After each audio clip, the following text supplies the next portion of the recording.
Tem discretas diferenças. Uma ótima que a gente pode dar, a gente foi filhos do Zé Gotinha, né? Sim.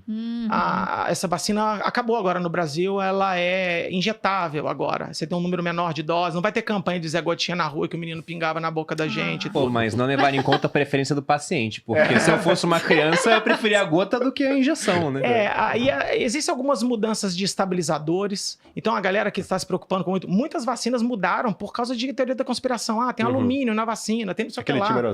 Timerosal e tal. Então eles começaram a trocar alguns estabilizadores. Porque eu entendi que é mais pra galera parar de encher o saco e reduzir a imunização vacinal do que melhorar a vacina em si. Entendeu?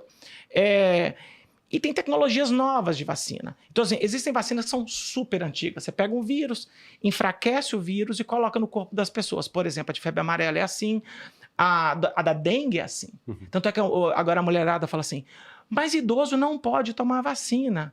E não pode mesmo, gestante não pode, idoso não pode, quem tem imunossuprimido não pode. Porque essa vacina causa um efeito adverso mais forte. Essa é da dengue. Da dengue. Então você espera. Então, por exemplo, quando chegar para adulto e a maluca quiser tomar, ela vai tomar depois que o neném nascer. Ou antes. Durante, porque como o seu sistema imune está um pouquinho mais fragilizado, não é uma boa ideia dar. Porque o risco aumenta em relação ao benefício. Ninguém vai morrer, nada disso. Mas um paciente que está usando quimioterapia, por exemplo, ele não deveria usar. Porque a imunidade do cara está lá embaixo. Se você joga um vírus enfraquecido, ele pode causar uma catástrofe. Então você dá essa vacina para as pessoas que estão mais rígidas, mais saudáveis, e você tenta criar um escudo de proteção. Na hora que o mosquito me pica, ele não tem a dengue aqui, ele não transmite, e você vai tentando reduzir a cadeia de transmissão. Isso, para mim, nós estamos gravando esse podcast em janeiro de 2025, né, porque é atemporal, eu acho que é uma política de saúde pública para ontem. O governo tem que seriamente... O Butantan agora acabou de desenvolver uma vacina em dose única, que o resultado é sensacional do estudo. Os estudos são enormes, muito bem conduzidos. E não tem nada de... Pra galera ficar com medo, não tem nada do negócio do RNA, que a galera tem medo, essas coisas todas. Então existem formas diferentes de envelopar o componente que vai ser que vai provocar essa reação imune nas pessoas. Então, antigamente, eles colocavam um vírus dentro do outro, por exemplo, a vacina da AstraZeneca assim, tem as vacinas de RNA, tem as vacinas de vírus enfraquecido, e tem outros tipos de vacina. Mas, em essência, Malu, a gente toma a mesma vacina. Os meus filhos já tomaram vacina de poliomielite injetável. Meus filhos nunca tomaram Zé Gotinha. Minha Bela tem 11, o Pedrinho tem 5. Então, aí, beleza, cara. Mudou agora a BCG, não sei, porque eu sou carioca, né? E eu tomei 2 BCG. Uma quando eu era pequena e aí... Tem outra. Reforço. A BCG é da cicatriz. Eu tenho 2... De vez em quando... É porque a cada... E aqui em São Paulo o povo só tem uma. Só toma uma, Malu, e assim, ó, porque você, teoricamente... BCG, para quem não sabe, é para tuberculose, tá? E a BCG, a gente espera que ela dura 10 anos. Mas é muito provável que você já botou uns bacilos de Koch dentro do seu corpo nesse período, nesse inteirinho entre tomar a vacina e não tomar. E aí você recarrega a imunidade. Você é exposto ao agente causador da doença e ele recarrega. E aí a memória fica. Então, quando eu fiz faculdade, já tem bastante tempo, eles fizeram o exame de sangue em todos os alunos, porque a gente ia fazer tratamento, a gente ia atender pacientes na UTI, fisioterapeutas atendem pacientes sem fisioterapia respiratória. E aí, quem deu negativo, tipo assim, cara, você não tem nenhuma resposta imune, eles vacinaram todo mundo de novo. Pelo menos na minha época era assim. Então você pode fazer isso. No exército eles fazem isso também. Vacina a galera de novo. Tomei muita vacina no exército. Na dúvida, né? Na dúvida, toma. Eu tive que retomar todas as vacinas na faculdade, que a gente começou... É a mesma coisa. Estágio, você vai lidar com o paciente, eu não tinha cartão aqui, eu deixei lá no Rio quando eu vim pra cá. Pra cá não, né? Pra Porto Alegre. E aí eu tomei tudo. Agora, a tuberculose ainda é uma doença que é pouco... A prevalência é pequena, ela existe, ela é muito comum em quem tem imunidade baixa. Então, pacientes com HIV, por exemplo, muitos morrem de tuberculose. O tratamento é muito bem estabelecido. É muito legal quando a gente fala a parte boa da ciência, né, cara? Você fala assim, o cara teve tuberculose, meu Deus. Não, cara. Tem um guidelines lá, você prescreve, o cara toma, sara e já era. HIV, gente. Eu sou dos anos 80, cara. Eu vi Fred Mercury, vi todo mundo morrendo. Mas minha mãe falava, pelo amor de Deus, você não vai transar com as pessoas. Era assim, cara. Era louco. Amigos próximos morriam. Hoje, cara, você vê pacientes com HIV, cara, tendo uma vida completamente normal. Ele pode ter filho. Se isso não for avanço de ciência... E detalhe, nós não conseguimos fazer uma vacina para HIV. O vírus é danado, cara. Ninguém conseguiu fazer. Só tem um coquetel que, se você for exposto, você pode tomar. Você tem terapia pré-exposição, pós-exposição. Então, você foi pro carnaval lá e fez o que não devia, foi artilheiro lá no baile de carnaval. Você corre pra primeira UPA que tiver e tem o coquetel lá pra tomar, se quiser. Então, mas dá filho, legal, né? Só avisar. Engravida, transar engravida, só avisar. Assim. Então, assim, eu acho que a gente tem muita informação importante em saúde para ajudar. Mas aí, pegando esse ponto da vacina ainda, porque esse é um ponto que vale a discussão. Há casos de vacinas que deram muito errado? Porque eu lembro de um que eu li na mídia, e aí vocês podem me corrigir, porque com certeza vocês têm mais dados sobre isso. Mas, por exemplo, a vacina da dengue, essa de agora é nova. Eu vi uma vacina antiga da dengue, que era para prevenir a dengue hemorrágica.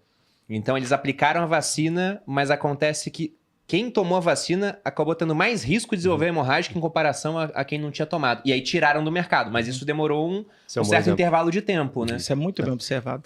Esse é um bom exemplo. Eu acho que só antes de entrar nesse ponto, tem uma outra mudança em relação às vacinas que antes tinham outros compostos ali, além do composto imunológico, que de fato é o que vai dar a resposta para gerar a defesa do nosso corpo, é que ao longo do tempo, algumas vacinas foram reengenharizadas. Bom, eu não sei como é que vai ser esse nome em uma português. Reengenharia na vacina. Exato, uma reengenharia na vacina, para você ter menos, para reduzir o desafio imunológico que você incita na pessoa, no organismo.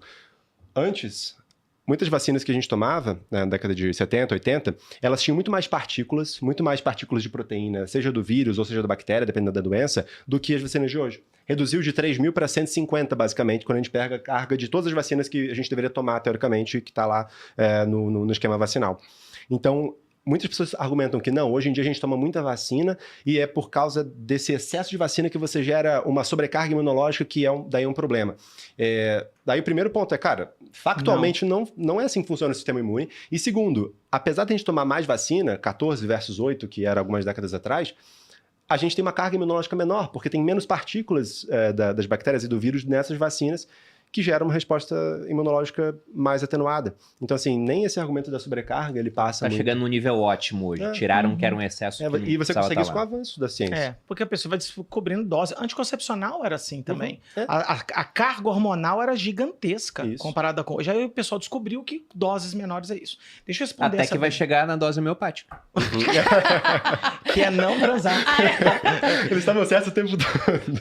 Olha só. Todo mundo precisa saber isso, e é muito importante que a população saiba disso. Quando o estudo é publicado e uma agência reguladora aprova um medicamento, qualquer medicamento, tá? Suplemento não entra e coisas não farmacológicas não entram. O acompanhamento de pacientes que usam esse medicamento, ele continua, isso se chama vigilância farmacológica. Então, se você tomou qualquer medicamento e teve uma reação adversa, existe um site que você coloca o seu nome, CPF e diz o que aconteceu com você. Por exemplo, meu braço está doendo muito. Pronto. Eu tive um AVC. Você tem que colocar isso. E isso vai abastecendo o banco de dados e tem um limite ali que ele aperta o botão vermelho. E aí, teoricamente, é dever da agência reguladora, no caso do Brasil Anvisa, recolher todo mundo. Vacina foi um desses casos, mas tem um anti-inflamatório que chama Vioxx, que aconteceu isso. As pessoas tomavam remédio para dor no ombro, dor de coluna. O Vioxx era fantástico. Era um anti-inflamatório que não dava problema no estômago. Pronto, resolvemos o problema. A gente tomava diclofenaco, nimesulida e tal. E o malandrinho que fez o estudo esqueceu de contar um desfecho, que era a mortalidade. Ele literalmente ocultou os cadáveres do estudo. Caramba. Literalmente. O remédio foi pro mercado, as ações, depois dá uma olhada da Bolsa de Valores. Foi tipo, não é um Ozempic, mas foi tipo quando o Viagra veio, sabe? Meus pais eram donos de drogaria, por isso que eu sei várias histórias assim. Eu vivi isso. Parou de vender Voltaren, Cataflane, Mesolito, só vendia Vioxx. E os ortopedistas começaram a perceber que o paciente dele tá morrendo. Caramba. Você fala, cara, a vigilância farmacológica de tudo quanto é país começou a observar isso. Os bancos de dados são feitos, por isso é que é legal, que ciência é isso. O número de eventos adversos estava diferente do que estava no estudo. Os medicamentos foram recolhidos, a ação na bolsa do Merck Sharp Dohme foi lá no lixo. E depois disso foi feita uma série de novas camadas de segurança na publicação de artigos científicos e camadas de segurança na Agência de Vigilância Sanitária do Brasil, uma das melhores que tem, para que isso nunca mais se repita. E existem casos como o da vacina da dengue, que é fato, que ela não foi tão boa. Antiga, vamos deixar claro. Antiga. Tem um nome, eu esqueci o nome dela. Dengvax. Dengue-Váxia, né? Agora é a Qdenga do laboratório Takeda. E ela faz isso, mas não tem dúvida. Tudo que a gente toma, teoricamente, e eu acho que tem que fazer isso, tem que abastecer os bancos de dados e olhar os efeitos adversos, sim. Porque às vezes você faz. O estudo é feito com uma amostra de pessoas. Então, por exemplo, o estudo da Qdenga tem 18 mil pessoas. É muita gente.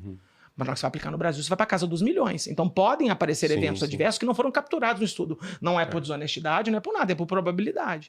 São mais raros, então ele vai aparecer com um percentual ali só quando você recruta muito mais gente. E aí a gente pode alterar a bula.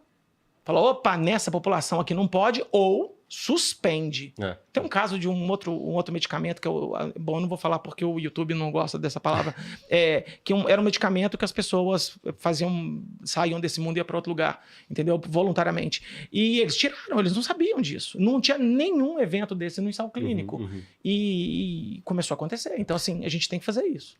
Colocar em bula também é uma questão de...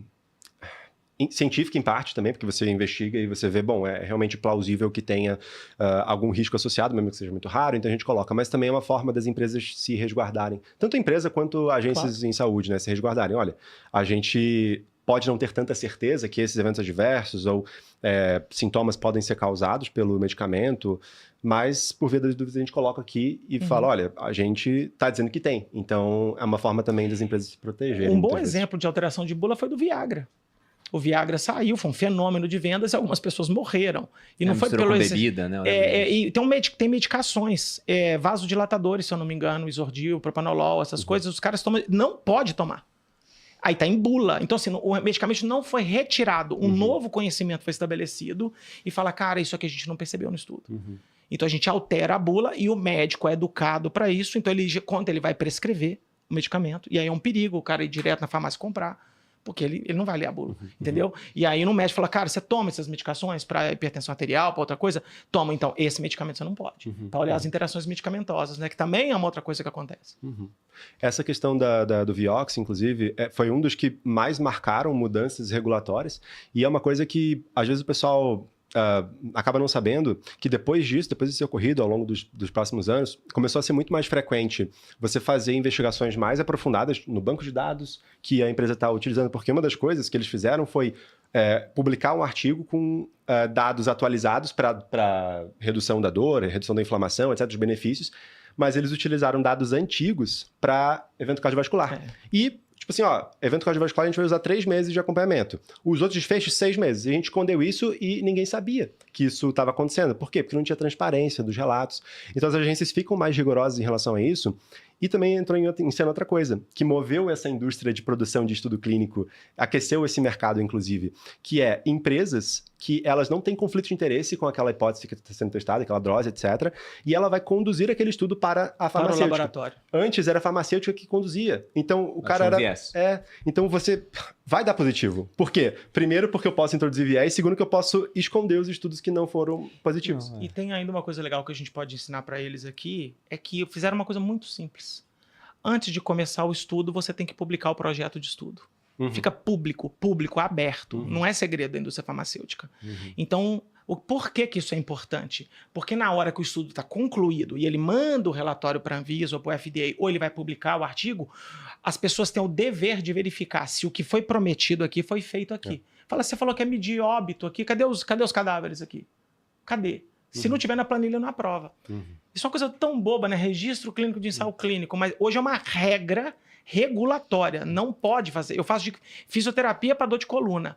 Eu tenho que fazer esse registro. Então, eu aprovo no comitê de ética para não fazer nenhuma atrocidade e eu faço uma segunda camada de transparência. As pessoas conseguem agora saber quais estudos estão conduzindo agora, entendeu? Isso é muito legal porque dá transparência ao sistema e uma forma de auditar tudo. Cara, antes era várzea, era um negócio bizarro que às vezes fica até difícil de compreender como que podia. E era um passado recente. Era você conduzir seu trabalho científico, analisar os seus dados da forma como você queria. Usar vários modelos, várias análises, modifica uma covariável que você adiciona no modelo, modifica outra coisa, olha para os dados. O cara podia chegar à conclusão que ele queria. Exato. Tipo o pessoal do cigarro, que bancou um monte de estudo para falar como fazia mal. Exatamente. E aí você chega na conclusão que você quer, brincando com a estatística. E você relata aquele trabalho, publica, todo mundo aceita, é isso aí, legal. Não tinha a menor iniciativa de pensar num protocolo prévio que você define as regras e depois você segue as regras.